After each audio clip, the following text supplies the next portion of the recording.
Hello बेटो, कैसे हो? आज हम इलेक्ट्रिसिटी के नेक्स्ट टॉपिक पे आए हैं। हम लोग नेक्स्ट जिस पे सेपरेट लेक्चर है वो है फैक्टर्स अफेक्टिंग रेजिस्टेंस, रेजिस्टिविटी और न्यूमेरिकल। इस पे हम लोग किया जाएगा। ये क्लास 10th के इलेक्ट्रिसिटी के बेसिस है, तो उसी का एक टॉपिक है, उसको कवर करते हैं हम लोग। ठीक है, इसको अभी जाने से पहले, मतलब अब इसको हम लोग स्टार्ट करने से पहले, हमने आपको लास्ट वीडियो जो कि ओम्स लॉ में था उसमें मैंने बताया कि जो V है वो डायरेक्टली प्रोपोर्शनल टू I है। ठीक है, तो V directly proportional to I है, तो वही ओम्स लॉ जहाँ मैंने बताया था कि ओम्स ने जब एक्सपेरिमेंट किया था तो उन्होंने एक बार सब कुछ कांस्टेंट रख के देखा था और एक बार उन्होंने कुछ फिजिकल चीज़ों के अंदर चेंजिंग करके देखी थी। तो जब कांस्टेंट करके देखा था उन्होंने तो ये वाला मतलब कि रिप्रेजेंटेशन था, और जब उन्होंने चेंजिंग करी तो हम इस टॉपिक के अंदर यही पढ़ने वाले हैं, यानी ओम्स लॉ का सेकेंड फेज, जिसको कहेंगे फैक्टर्स अफेक्टिंग रेजिस्टेंस, रेजिस्टिविटी और न्यूमेरिकल करेंगे। ठीक है, तो फर्स्ट वाले पार्ट में था V that is to I, इसका जो ग्राफ बनता है वो कुछ ऐसे बनता है। ठीक है, जहाँ पे ये होता है आपका V और ये होता है आपका I, और इस ग्राफ को बोलते हैं हम लोग कांस्टेंट ग्राफ। क्या बोलते हैं बेटा? कांस्टेंट ग्राफ, जहाँ पे V और I की वैल्यू क्या होती है? सेम होती है। ठीक है, कोई दिक्कत? तो इसको बस यही इतना ही इसको दिमाग में नोट करना है कि ओम्स लॉ का जो ग्राफ बनता है वो बनता है कांस्टेंट ग्राफ। कभी कभी इस पर भी क्वेश्चन पूछ देता है what is the relation between V and I, तो V I का रिलेशन आप यहाँ पर देख सकते हो, कांस्टेंट ग्राफ बनता है। ठीक है, और V I के रिलेशन में बनता क्या है? तो V I के रिलेशन में बनता है R। ठीक है, ये बात तो मैंने अभी हमको लग रहा है कि पहले वीडियो में मैंने आपको बताई थी ये बात। ओके, चलिए अब फैक्टर्स अफेक्टिंग रेजिस्टेंस की अगर हम बात करें तो कौन कौन से फैक्टर अफेक्ट करता है रेजिस्टेंस? तो वो होता है कि जो रेजिस्टेंस होता है वो लेंथ के डायरेक्टली प्रोपोर्शनल होता है। ठीक है, जो रेजिस्टेंस होता है वो एरिया के इन्वर्सली प्रोपोर्शनल होता है। ठीक है, और जो रेजिस्टेंस होता है वो टेम्परेचर के डायरेक्टली प्रोपोर्शनल होता है। ठीक है, और जो रेजिस्टेंस होता है वो नेचर ऑफ मटेरियल पे भी डायरेक्टली प्रोपोर्शनल करता है। ओके, चलिए, तो जब हमने स्केलर इक्वेशन नंबर 1 और स्केलर इक्वेशन नंबर 2, तो combining equation first and second, जब हम फर्स्ट और सेकेंड के कंबाइन करेंगे तो हमें क्या मिलेगा? हमें मिलेगा R proportionality L upon A। ठीक है, और जब प्रोपोर्शनैलिटी साइन हटाते हैं हम, ठीक है, जब प्रोपोर्शनल साइन हटाते हैं तो होता है R is equal to rho L upon A। तो यहाँ पे प्रोपोर्शनल साइन हटाने के बाद हमको एक नई चीज़ मिली जिसको हम रो के फॉर्म में रिप्रेजेंट करते हैं। इसको बोलते हैं रो। क्या बोलते हैं इसको? रो बोलते हैं। ठीक है, तो इसका ये हमारा एक नया सिंबल यहाँ पे आता है निकल के, और फिर फर्दर जब हम इसको रीवैल्यूएट करते हैं, ठीक है, इधर उधर करके, तो मिलता है हमको rho is equal to R A by L। ठीक है, तो ये है हमारा फॉर्मूला फॉर रेजिस्टिविटी। तो जैसे अभी हमने ओम्स लॉ का जो फर्स्ट फेज पढ़ा था, जिसमें ओम्स लॉ के बारे में जाना था कि वहाँ पर रेजिस्टेंस क्या था? रेजिस्टेंस था एक फिनोमेना, वैसे ही रेजिस्टिविटी भी क्या है? एक फिनोमेना, यानी कि इसका नाम क्या है? रेजिस्टिविटी। क्या नाम है इसके बेटा? रेजिस्टिविटी। समझ में आया? तो अभी मैंने बात की रेजिस्टिविटी। फैक्टर्स अफेक्टिंग में देखो तो लेंथ पे रेजिस्टेंस डिपेंड करता है डायरेक्टली। लेंथ बढ़ाओगे तो रेजिस्टेंस बढ़ेगा। एरिया ऑफ क्रॉस सेक्शन में डिपेंड करता है। अगर आप एरिया मतलब कि जितना मोटा वायर रखोगे उतना उसका रेजिस्टेंस कम होगा। टेम्परेचर पे डिपेंड करता है कि टेम्परेचर बढ़ाओगे तो रेजिस्टेंस भी बढ़ेगा। नेचर ऑफ मटेरियल पे डिपेंड करता है। अगर आप मटेरियल चेंज कर दोगे, लोहा रखोगे, टीना रखोगे, कापर रखोगे, एल्युमिनियम रखोगे, सिल्वर रखोगे, तो अलग अलग उसका रेजिस्टेंस होगा, क्योंकि कंडक्टर पे डिपेंड करता ही है वो। तो जब हम ये हो गया इसकी डिपेंडेंसी, यानी फैक्टर्स अफेक्टिंग, यानी रेजिस्टेंस को कौन कौन से फैक्टर अफेक्ट करते हैं। तो यहाँ पे 4 फैक्टर हैं जो अफेक्ट करते हैं, पर उनमें से हमने 2 का प्रयोग करके क्या निकाल दिया, रजिस्टिविटी निकाल दिया, रजिस्टिविटी का मैं डेरिवेशन कर दिया। फर्स्ट एंड सेकंड को कंबाइन किया तो हमारा ये बना, प्रोपोर्शनल साइन हटाया तो रो आया और रो एल बाई एल बना, और आखिरी में हमारा आया rho is equal to R A by L, जो कि है हमारा रजिस्टिविटी का एक फॉर्मूला। ठीक है, जहाँ पे आर है रेजिस्टेंस, ए है एरिया और एल है लेंथ। तो रेजिस्टिविटी का ये है कंडीशन। ओके, अब नेक्स्ट है हमारे सामने कि एसआई यूनिट ऑफ रेजिस्टिविटी। समझ में रेजिस्टिविटी डेरिवेशन समझ में आया, समझ में आएगा, कुछ है नहीं खास, एक बार गौर करेंगे समझ में आ जाएगा। एसआई यूनिट ऑफ रेजिस्टिविटी है बेटा ओम मीटर। ठीक है, रेजिस्टिविटी का एसआई यूनिट क्या होता है, ओम मीटर। कैसे चेक कर लो, रेजिस्टेंस का क्या होता है, ओम होता है, एरिया क्या होता है, मीटर स्क्वायर होता है, लेंथ का क्या होता है, मीटर होता है। तो अगर तुम देखो कि ohm into metre square upon metre, metre से मीटर क्या हो जाएगा, कट जाएगा, तो क्या बचा हमारे पास एसआई यूनिट, तो उसको बोलेंगे बेटा ओम मीटर। ये भी एक तरीका है एसआई यूनिट निकालने का, अगर आपको फॉर्मूला पता है तो एसआई यूनिट निकाल सकते हो बिना कोई टेंशन के। ठीक है, तो ये हो गया हमारा सब्सटेंस, यानी ये हो गया हमारा आपका एसआई यूनिट ऑफ रेजिस्टिविटी और निकालने का तरीका, और ये है आपकी रेजिस्टिविटी।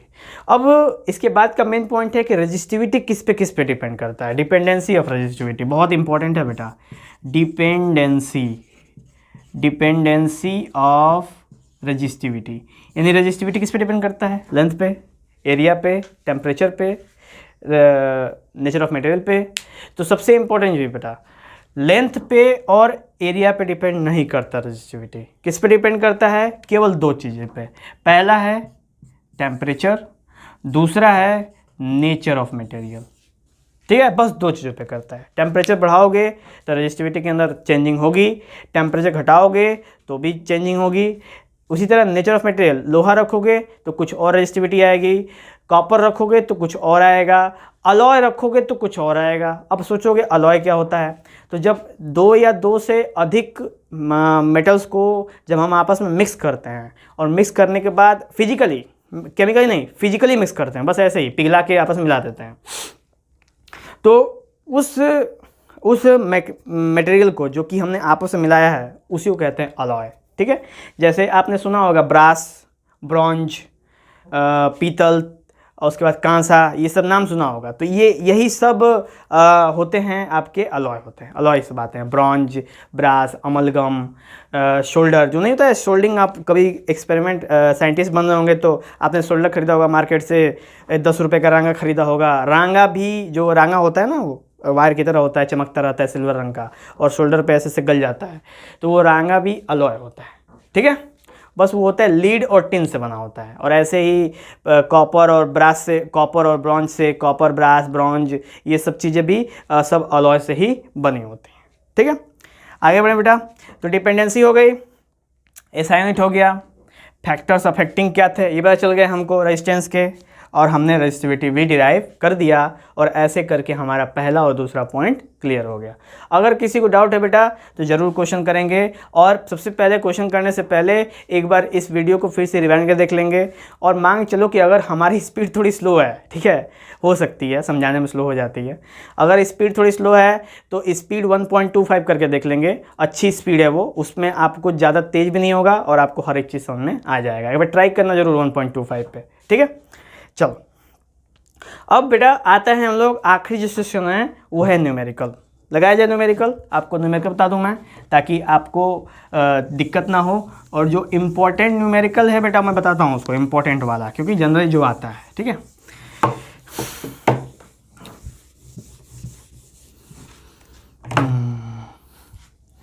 हमारे सामने फॉर्मूला है बेटा rho is equal to R A by L, ये फॉर्मूला है।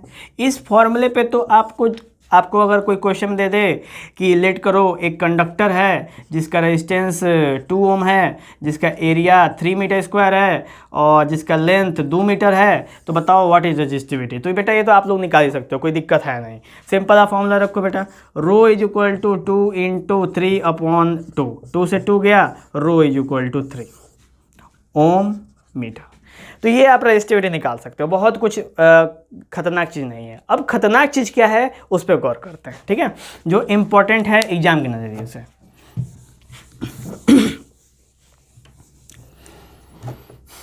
जस्ट सपोज कि एक 6 ओम का रेजिस्टेंस है, ठीक है, मैंने एक कंडक्टर है जिसका रेजिस्टेंस 6 ओम है, ठीक है। क्या रेजिस्टेंस है बेटा? 6 ओम रेजिस्टेंस है, उसका लेंथ L है और एरिया क्या है? A, ठीक। अभी अगर आपसे पूछे कि अगर हम इसके लेंथ को, मतलब कि लेंथ को डबल कर दें, डबल करने का मतलब कि अगर ये यहाँ से उठा के ऐसे और इसको ऐसे मोड़ दें, एग्जाम्पल के तौर पे मैं आपको दिखाऊं अगर, तो एक सेकेंड रुक जाओ, दिखा देता हूँ आपको मैं। हाँ, ये एक वायर है, ठीक है, बोल रहा है ये ऐसे वायर है जिसका लेंथ L है।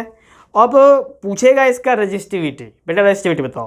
तो क्वेश्चन क्या है कि इसका जो रेजिस्टेंस है वो 6 ओम है, ठीक है, और इसको हमने ऐसे कर दिया, ठीक है। बोल रहा है अब इसकी वैल्यू क्या होगी, ठीक है, ऐसा करने के बाद इसकी रेजिस्टिविटी क्या होगी या इसका रेजिस्टेंस क्या होगा। रेजिस्टेंस ही पूछ लो, कोई दिक्कत नहीं, रेजिस्टेंस ही कर लेते हैं हम लोग, ठीक है। इसमें A और L नहीं दिया हुआ है तो रेजिस्टेंस कर लेते हैं। बोलेगा अगर इस पूरे का रेजिस्टेंस 6 ओम है तो बताओ बेटा कि जब हम इसको लेंथ से मोड़ दिए तो इसका रेजिस्टेंस कितना हो जाएगा। बस इसको समझना है, ठीक है, समझा जाए इसको। क्वेश्चन सॉल्व करें हम लोग, ठीक है। तो सॉल्व कर रहे हैं, तो मैंने अभी बताया ना आपको, ये इसको डबल कर दिया, इसको हमने जैसे ये लेंथ है जिसका L है, ठीक है, L है, और इसको हमने क्या कर दिया कि L को ऐसे मोड़ दिया इसको बीच में से। तो बीच में से मोड़ा ना तो शुरुआत में ये L था और एरिया क्वेश्चन A था, लेकिन जो ही इसको मोड़ा ना तो ये क्या हो गया, अब ये इसका रेजिस्टेंस तो पता नहीं, वही निकालना है हमको। इसका जो एरिया प्रोसेशन है वो डबल हो गया और जो लेंथ हो गया वो आधा हो गया। तो सबसे पहले हम नॉर्मल जब हम इसके अंदर रखेंगे केस 1, और उसके बाद जब हम इसको जो हमने डिफॉर्म केस निकाला है वो रखेंगे इसके अंदर। तो रखते हैं हम लोग।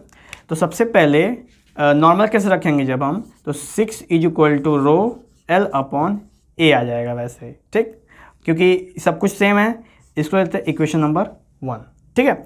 अब इक्वेशन नंबर 2 में क्या है कि व्हेन, यानी व्हेन लेंथ इज L/2, ठीक है, लेंथ तो आधा हो गया और एरिया हो गया आपका 2A। इस वाले केस में क्या होगा, इस वाले केस में होगा कि R तो हमको पता नहीं तो हम R वैसे छोड़ देंगे और ये हो जाएगा आपका रो वैसे ही, और L/2 हो गया और यहाँ पे हो गया 2A हो गया, ठीक है बेटा। मैंने इसी फॉर्मूले के अंदर, जो आपने ये फॉर्मूला देख रहे हो, इसी फॉर्मूले के अंदर पहले पहला केस रखा और उसी फॉर्मूले के अंदर जब मैंने डिफॉर्म किया उसके शेप को तो लेंथ और एरिया में जो चेंजिंग हुई मैंने उसको यहाँ रख दिया। इसको जब सॉल्व करेंगे ना बेटा तो आएगा R = रो L अपॉन 4A, ठीक है बेटा, 4A आ जाएगा।